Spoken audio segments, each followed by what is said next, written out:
This is a General Electric Mark I boiling water reactor pressure vessel. As evidenced at Fukushima, design flaws exist that led to 3 reactors of this design suffering various degrees of core meltdown. These meltdowns would have been prevented if 3 redundant heat exchanger backup cooling systems had been available. Doubtless this fact has not escaped the operators and governments controlling these reactors, and these upgrades to the backup cooling systems are likely being installed. Still, the possibility of a core meltdown at any reactor of this type will always exist. A design oversight inherent to this reactor and many other reactor designs can easily and inexpensively be rectified with the simple modification presented here, that will greatly reduce the severity of a core meltdown if it occurs, and the amount of radioisotopes released. With this modification installed, it may be possible to repair the reactor and have it operational again in as little as 2 weeks. Here is the area of the design flaw. The control rod guide tube design is flawed. The tubes only serve one purpose, as guides for the control rods. This area can easily and inexpensively be converted into a core catcher and core spreader. Search the internet for hafnium diboride wool. One example is www.americanelements.com.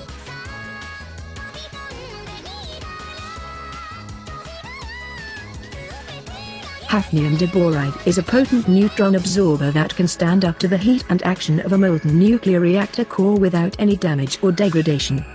Made into wool or foam, it contains 80 to 90% empty space inside.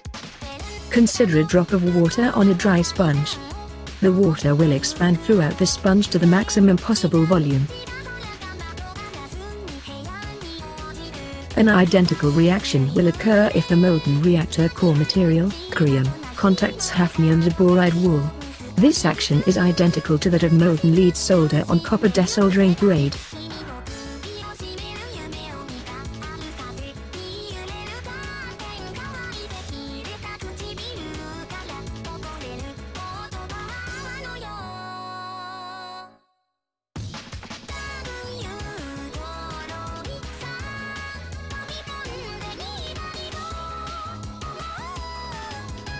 This is hafnium diboride wool, sandwiched between 2 thin hafnium diboride controlled rod guide plates.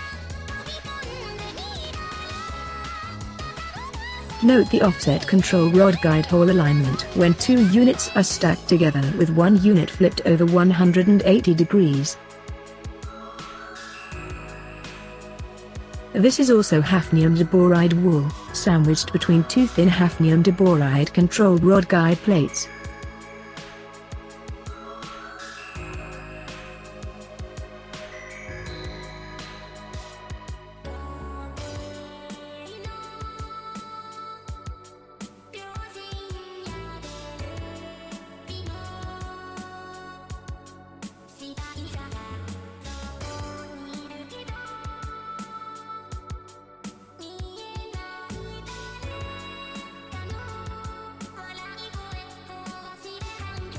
To perform the modification, first remove the reactor core.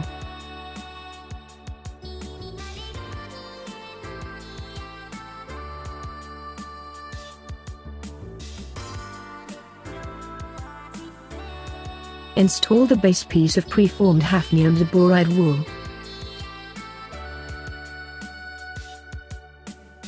Install a hafnium diboride sleeve.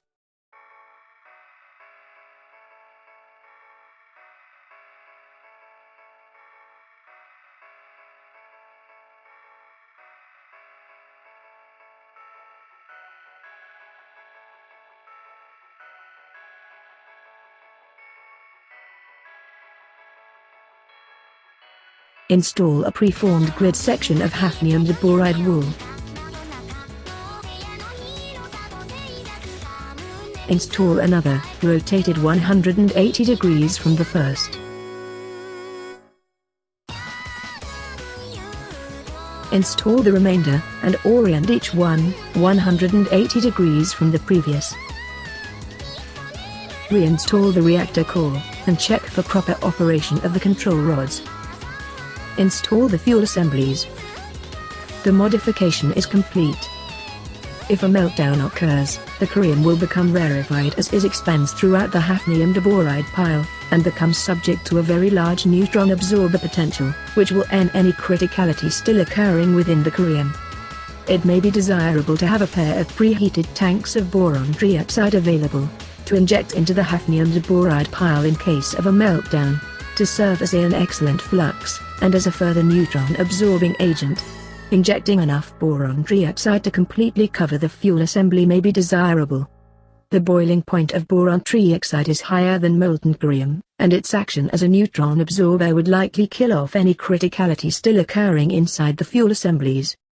If an entire spare reactor pressure vessel assembly and a heavy lifting crane are available, the destroyed core could be removed and replaced, and the reactor operational again in as little as 2 weeks, as long as the wet well isotope filtering system has not been damaged, and the fission product isotopes are collected and removed. The Vocaloid background music is provided by Iroha. Meltdown, featuring Rin Kagamini.